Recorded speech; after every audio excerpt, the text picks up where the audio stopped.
बिस्मिल्लाहिर्रहमानिर्रहीम। नाज़रीन अस्सलाम वालेकुम। मैं हूं आपका मेज़बान साबिर शाकिर। वफाकी दारुल हुकूमत इस्लामाबाद से कुछ ताज़ा तरीन इत्तलाआत, बल्कि इंतहाई परेशान हैं लोग काफ़ी ज़्यादा। वो इमरान खान या पाकिस्तान तहरीक इंसाफ के लोग परेशान नहीं, बल्कि दूसरी पार्टियां सारी की सारी परेशान हैं और उनके हाथ पांव फूले हुए हैं। और वो हाथ पांव किस हद तक फूले हुए हैं वो हमने आज देख लिया। आज जुमातुल मुबारक था और ये जुमा मुबारक होना था इमरान खान के लिए, पाकिस्तान के अवाम के लिए और निज़ाम इंसाफ के लिए और अदलिया के लिए, क्योंकि आज एक ऐसा फैसला आना था कि जिसके बाद वाक़तन ये साबित होता कि पाकिस्तान में अदलिया भी आज़ाद है और पाकिस्तान में कानून नाम की भी कोई चीज़ है, पाकिस्तान में आइन नाम की भी कोई चीज़ है और पाकिस्तान में वाकई इंसाफ भी होता है। लेकिन कुछ लोगों को ये मंजूर नहीं था कि वो ऐसी अच्छी तस्वीर पाकिस्तान की दुनिया भर में पहुंचे और दुनिया भर में पाकिस्तान की भी तारीफ हो कि अगर कहीं नीचे ज्यादती होती है तो ऊपर उनके साथ इंसाफ भी होता है और ऊपर उनको संभालने वाला भी है पाकिस्तान के अवाम को। लेकिन ऐसा नहीं किया गया और जुमा जो मुबारक था वो मुबारक ही था। उसकी वजह है कि जो हरकत की गई है उसके बाद वाक़तन ये लगा कि अब पूरी की पूरी इमरान मुखालिफ जो पूरी की पूरी धड़ा है उस पे उसके पास कोई भी जवाब नहीं है। वो वाकई हार चुके हैं। वो ये मैच खेलने से पहले भी हार चुके थे, ये मैच खेलने के बाद भी हार चुके हैं और आइंदा भी हारेंगे। आज हुआ ये, मेरे पास जो इत्तला थी वो बिल्कुल दूसरी थी। ये तो था कि ये कोई हरकत करेंगे और मेरा ख्याल ये था, मैंने बताया भी था कि आज इस्लामाबाद हाई कोर्ट में फैसला नहीं होने दिया जाएगा। ये तो मेरे पास कंफर्म इत्तला थी और वो मैंने आपको व्लॉग में बता भी दिया था कि फैसला रुकवाने के लिए आज ये हर मुमकिन कोशिश करेंगे कि फैसला ना हो। और फैसला क्यों आज रुकवाया गया ये भी मैं आपको बता देता हूं कि ये मुतबादल बंदोबस्त कर रहे हैं कुछ, और इसलिए कर रहे हैं कि इनके पास कोई और ऑप्शन नहीं है। इमरान खान के खिलाफ पिछले 4.25 साल उनकी गवर्नमेंट रही और 16 महीने उनके बदतरीन मुखालिफ जो थे वो हुक्मरान रहे और उनके साथ हुकूमत और हुकूमती इदारों और एस्टेब्लिशमेंट की भी मुकम्मल हमायत थी उस 15 जमाती हुक्मरान इत्तेहाद को।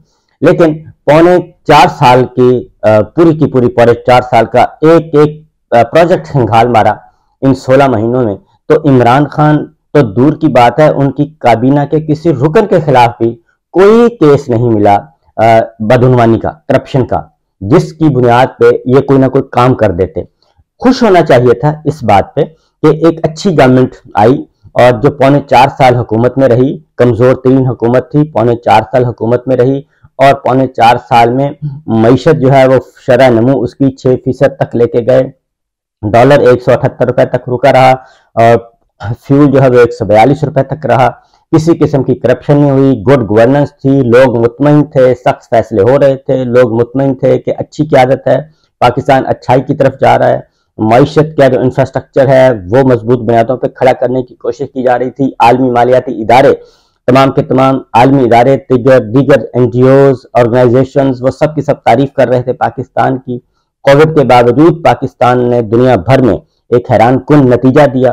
तो ये सारे काम हो रहे थे, लेकिन जनरल बाजवा ने ड्राइंग रूम में बैठ के जो फैसला किया और जिस तरीके से उन तमाम लोगों को जो कि नैबजदगान थे, जो कि जिनके मुकदमात चल रहे थे, जो सजा याफ्ता थे, उन सारों के साथ मामलात तय किए और मामलात तय करके उनके हाथ में पाकिस्तान की डोर उनके हाथ में दे दी और महज इसलिए दी कि उनको एक्सटेंशन मिल जाए। और ये एक्सटेंशन का खेल था, इसके अलावा कुछ नहीं था और पाकिस्तान को बर्बाद कर दिया। अब तक आज डॉलर जो है वो ट्रिपल सेंचुरी क्रॉस कर चुका है, ट्रिपल सेंचुरी क्रॉस कर चुका है डॉलर और रुकने का नाम नहीं ले रहा। चीनी जो है वो 180 रुपए फी किलो तक पहुंच चुकी है। यह है इस वक्त आम आदमी से खास आदमी तक की सूरत हाल और अहवाल। और जो फ्यूल है, पेट्रोल डीजल, वो भी ट्रिपल सेंचुरी के करीब है। एक झटका लगने की बात है, वो भी ट्रिपल सेंचुरी तक पहुंच जाएगा, 300 से ऊपर होगा फ्यूल भी जी। ये इस वक्त की सिचुएशन है, ये मामलात हैं। और हम क्या कर रहे हैं, हमने एक बहुत बड़ी सियासी जमात और एक बहुत बड़े सियासी रहनुमा जिसको अवाम जानते हैं, मानते हैं और जिसपे किसी किस्म का दाग नहीं है, करप्शन का दाग नहीं है। हमारा जो इस वक्त रियासत का, हुकूमत का, हुकूमती इदारों का एक ही 1 पॉइंट एजेंडा है कि इनको नहीं आने देना चाहिए और उनको हर सूरत में हमने सियासत से आउट करना है। ये पॉसिबल नहीं है, मैं आपको चैलेंज कर रहा हूँ कि ये पॉसिबल नहीं है, ये मुमकिन नहीं है, ये हो नहीं सकता। ये बिल्कुल जितने मर्जी जतन कर लिए जाए ये नहीं हो सकता, ये कामयाब नहीं होगा, ये प्रोजेक्ट कामयाब होने वाला है ही नहीं। बहरहाल आज हमारा ख्याल था कि मेरा ख्याल था कि इस्लामाबाद हाई कोर्ट को कुछ 2 वकील नाम दिए जा रहे थे, उनको भेजा जाएगा और वो बड़े जारहाना अंदाज में कोर्ट को रोकेंगे कि जनाब नहीं, आप सवाल ही पैदा नहीं होता, आप पहले हमें सुने, आप ये करें, आप वो करें, इस तरह से। लेकिन उसमें हुआ ये कि उसमें एम्बैरेसिंग सिचुएशन होनी थी इस साइड की, यानी कि इमरान मुखालिफ धड़े की एम्बैरेसिंग सिचुएशन थी और ये तासुर जाना था जी उन्होंने हमला कर दिया है। लिहाजा वो प्रोजेक्ट तो कामयाब नहीं हो सका। तो आज जब केस शुरू हुआ तो कहा गया कि जी लतीफ खोसा साहब जो हैं, लतीफ खोसा साहब जब गए, अमजद परवेज साहब ने आर्गूमेंट्स ये कल भी कर सकते थे, 20 मिनट का काम था, तो आर्गूमेंट्स तकरीबन कंप्लीट हो चुके थे, लेकिन उन्होंने कहा कि नहीं जी हमें कल तक ले जाया जाए। आज था तो उसके बाद, क्योंकि ये चीफ जस्टिस आमिर फारूक साहब खुद कह रहे हैं कि जनाब वाकई ये 20 मिनट की थी, कोई भी आके आर्गूमेंट्स कर सकता था, एक ज़ाब्ते की कार्रवाई पूरी करनी थी, एक फाइल पूरी की जा रही है, इसके अलावा कुछ नहीं है, केस में कुछ नहीं है, सब जानते हैं, सजा दिलवाने वाले भी जानते हैं, सजा देने वाले भी जानते हैं, जो अपीलें सुन रहे हैं वो भी जानते हैं, और पाकिस्तान के अवाम भी जानते हैं कि सजा कि केस में कुछ भी नहीं है। ये सारे का सारा एक पॉलिटिकल विक्टिमाइजेशन का एक शाहकार केस है, पॉलिटिकल इंजीनियरिंग का, पॉलिटिकल मैनूवरिंग का एक शाहकार केस है। बहरहाल उसमें हुआ ये कि जब समाअत शुरू हुई तो अमजद परवेज साहब की तबीयत की नासाजी है, उनके जूनियर वकील आए और उन्होंने कहा जी वो तो हिल ही नहीं सकते और वो तो बेड पे हैं और वो तो जाते सारी कल बीमार हो गए थे और उनकी तबीयत बहुत ज्यादा खराब है। तो चीफ जस्टिस साहब ने कहा यह तो जमानत का मामला है, कौन सा दलाइल ज्यादा वक्त लगता, और 20 मिनट की बात थी और अमजद परवेज को डॉक्टर ने 2 दिन का रेस्ट कर दिया। उन्होंने कहा जी 2 दिन, क्योंकि हफ्ता अभी था, कल का दिन था, तो हफ्ता भी गुजारना था, इतवार भी गुजारना था। ये मैं आपको आगे जाके बता देता हूँ कि बाकायदा तौर पर हमारे इतला के मुताबिक क्या हुआ है। अमजद परवेज तो बेड से उठ ही नहीं सकते, जमानत का मामला चल रहा है, गलत बात है। चीफ जस्टिस साहब ने कहा ऐसे हालात तो किसी के साथ भी हो सकते हैं। मोमन वकील ने कहा जी नहीं, ऐसा किसी के साथ नहीं हो सकता, मेरी कल तबीयत खराब थी मगर मैं आया और ये इंतहाई गलत इकदाम है, टोटल 10 मिनट के दलाइल देने हैं। चीफ जस्टिस साहब ने कहा ये तो 10 मिनट के दलाइल हैं, मैं 20 मिनट के कह रहा था। ये भी सीनियर वकील हैं और वकालतनामा भी है, इलेक्शन कमीशन के अपने वकला मौजूद हैं, तो आए आके दलाइल देने लतीफ खोसा साहब ने कहा और केस को करें। 20 दिन से पहले ही एक 70 साल शख्स जो है वो साबिक वजीर आजम, उसको जेल में डाला हुआ है और बगैर किसी कसूर के। तो चीफ जस्टिस साहब हमने सिर्फ मुआवनत करना है, बाकी आप अल्लाह को जवाब दें। लतीफ खोसा ने चीफ जस्टिस साहब से कहा कि एक शख्स 20 दिनों से अंदर पड़ा है और जिंदगी अल्लाह ने दी हुई है,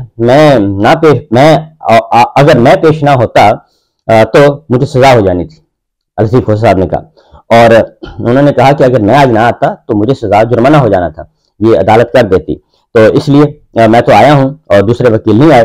तो चीफ जस्टिस से आमिर फारूक साहब से कहा उन्होंने, लतीफ खोसा साहब ने, कि आप सजा मुअत्तल कर दें और जिंदगी अल्लाह को देनी है, अगर सजा मुअत्तल करने को आप तैयार हैं तो ठीक है, आप सजा मुअत्तल करें और आर्गूमेंट्स परसों तक रखें, और परसों अगर आप किसी दूसरे फैसले पे पहुंचते हैं तो आप ये आज का ऑर्डर वापस ले लेना। तो चीफ जस्टिस साहब ने कहा कि नहीं, हम तो तैयार थे, तो जुमे को डबल बेंच नहीं होता, डिवीजन बेंच नहीं होता, लेकिन हमने केस की पैरवी जो है, केस से जो है पीर तक मुलतवी नहीं किया था, बल्कि हमने आज के लिए रखा था।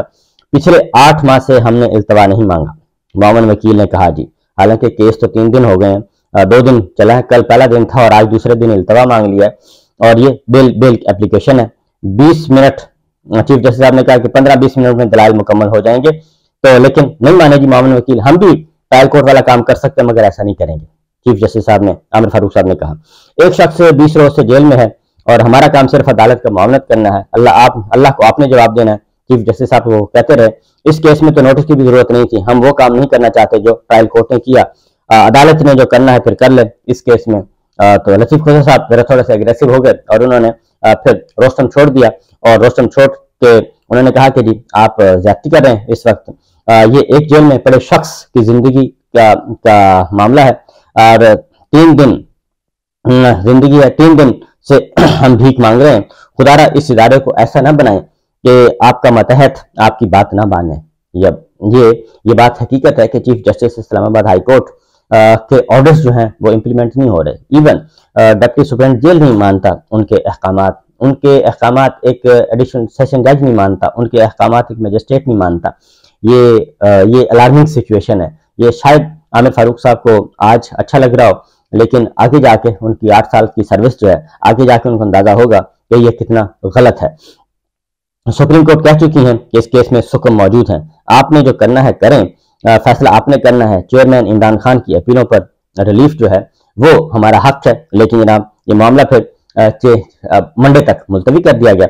और उसके बाद फिर हुआ ये कि ज़ाहिर कमरा अदालत में कुछ और लोग भी थे, और ये मैं आपको बता रहा हूँ कि उसमें फिर नारे भी लगे, मैच फिक्स मैच नामंजूर। पीटीआई के वकला ने कहा कि जी ये और मैच फिक्स मैच नामंजूर, कमरा अदालत में नारेबाजी भी हुई। हम इसको पीर तक मुलतवी कर देते हैं, अगर कोई ना आया तो हम फिर देख लेंगे। और उसके बाद फिर ये केस मुलतवी कर दिया गया। इलेक्शन कमीशन के वकील अमजद परवेज की दरखास्त पर ये मुलतवी किया गया और उनकी हाजिरी से इस्तिस्ना की दरखास्त भी मंजूर कर ली गई और उनकी अडियरमेंट एप्लीकेशन यानी कि मंजूर कर ली गई। आप आज अगर सजा मुअत्तल कर दें और इनको पीर तक दलाइल से मुतमिन हो तो बेशक जेल भिजवा दें, लतीफ खोसा साहब ने कहा।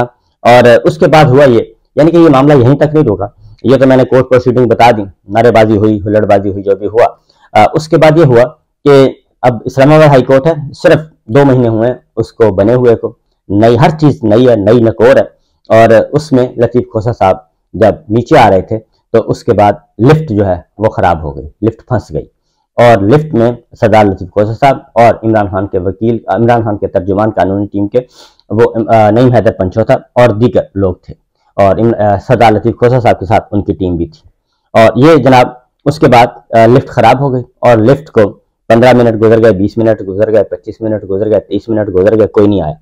और न सिर्फ कोई नहीं आया बल्कि कोई अमला लिफ्ट ही नहीं करवा रहा था, और उसके लिए ना ही कोई रेस्क्यू वाला आया और ना ही लिफ्ट ऑपरेटर आया। और हमारी इतला के मुताबिक लिफ्ट ऑपरेटर जो है वो मौजूद होते हैं, और लिफ्ट ऑपरेटर भी होते हैं, और ये सारे इस्लाम सुप्रीम कोर्ट में भी मौजूद हैं और हाई कोर्ट में भी अपना भी मौजूद है। लेकिन वो नहीं आए जनाब। और उसके बाद लिफ्ट में लोग फंसे रहे और अंदर से बाद में फिर फुटेजेस अंदर से आई।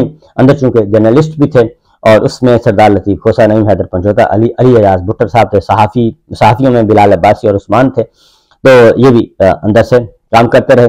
और तकरीबन 1 घंटे के बाद जो है वो निकाला गया जी, 1 घंटे के बाद।